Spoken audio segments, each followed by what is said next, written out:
घोषणा झाल्या, 50 ओके एकदम ओकेच्या घोषणा झाल्या, ही संपूर्ण आंदोलनं कुठेतरी राजकीय हेतूने प्रेरित झालेली? बघा, तुम्हाला मी कालही सांगितलं होतं की मी शेवटी त्या मीरा भाईंदर शहराचा 20 वर्षापासून आमदार आहे. मीरा भाईंदर हे शांतताप्रिय शहर आहे. त्या मीरा भाईंदर शहराला प्रयोगशाळा म्हणून काही लोकांनी असं ठरवलेलं आहे की जेव्हा हिंदू मुस्लिम होईल तेव्हा मीरा भाईंदरला जाऊन काहीतरी वाच्यता करायची. जेव्हा जैन पर्युषण पर्व असतं त्या काळामध्ये मटण आणि मच्छीवरून तिथे काहीतरी वेगळ्या प्रकारचं वक्तव्य करायचं. मराठी अमराठी वाद जेव्हा निर्माण होतो त्या ठिकाणी मराठी लोकांनी काहीतरी वेगळं बोलायचं, अमराठी लोकांनी बाहेरच्या येऊन काहीतरी वेगळं बोलायचं. त्यामुळे एका शांतताप्रिय शहराला प्रयोगशाळा बनवण्याचं काम विविध पक्षाच्या राजकीय नेत्यांनी केलेलं आहे.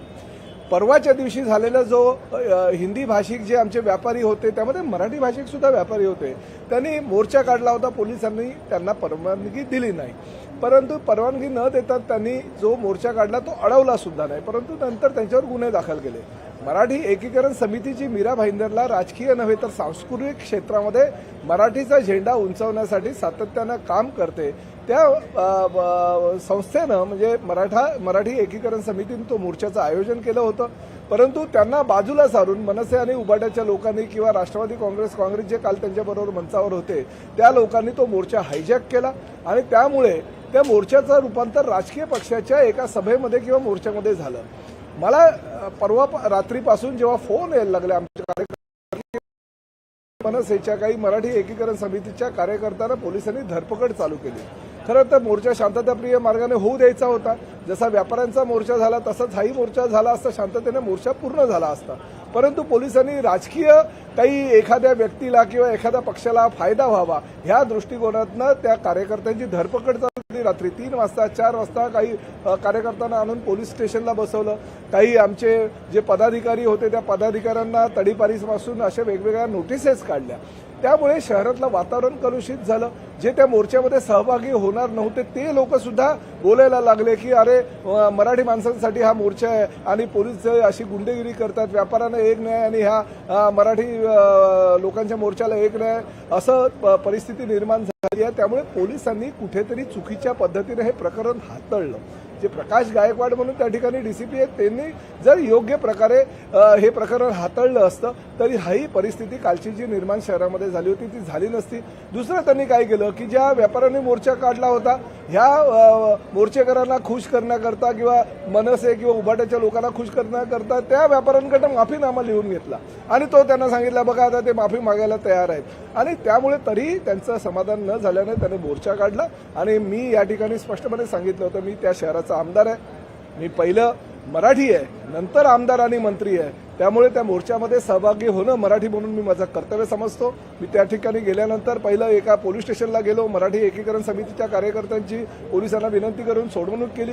नंतर दुसऱ्या पोलीस स्टेशनला गेलो, त्या ठिकाणी सुद्धा काही मराठी एकीकरण समिती आणि काही उबाटा मनसेच्या कार्यकर्त्यांना पकडलेलं होतं, त्यांना सोडवलं आणि त्यांना घेऊन मोर्चाच्या ठिकाणी जात असताना मला पोलिसांनी फोन करून सांगितलं की साहेब तुमच्या विरोधामध्ये या ठिकाणी वातावरण घोषणाबाजी करण्याचा प्रयत्न काही उबाटाची लोक करणार आहेत. मी सांगितलं बघा मी 3 दिवसापूर्वीच पत्र दिलेलं आहे, त्यामुळे त्यांच्याकडनं काय अपेक्षा नाही मला की शाल देतील, मला नारळ देतील आणि मला त्यावर पुष्पगुच्छ देऊन हारतुरे देऊन माझा सत्कार करतील. मी मराठीसाठी त्या मोर्चामध्ये सहभागी व्हायला येतात आणि हे मला अपेक्षित होतं आणि त्यानुसार त्या ठिकाणी झालं.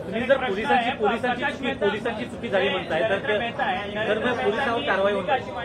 नरेंद्र मेहतांनी काल भूमिका अशी मांडली की व्यापाऱ्यांच्या मोर्चामध्ये कोणताही गडबड गोंधळ नव्हता, परंतु मराठी जी लोक आज आंदोलन करणार होती त्या सगळ्या आंदोलनामध्ये कुठेतरी गडबड गोंधळाची परिस्थिती निर्माण. बघा, व्यापाऱ्यांचा मोर्चा हा व्यापाऱ्यांचा मोर्चा होता, परंतु काल जो मोर्चा झाला तो मराठीच्या नावाखाली कुठल्या तरी राजकीय पक्षाने आपला अजेंडा त्या ठिकाणी राबवला. आणि ठीक आहे, मराठीसाठी आम्ही त्या ठिकाणी गेलो, आम्हाला मराठीसाठी जर काही अपमान सहन करायला लागला तर आम्हाला आमची ती मानसिकता आहे, तयारी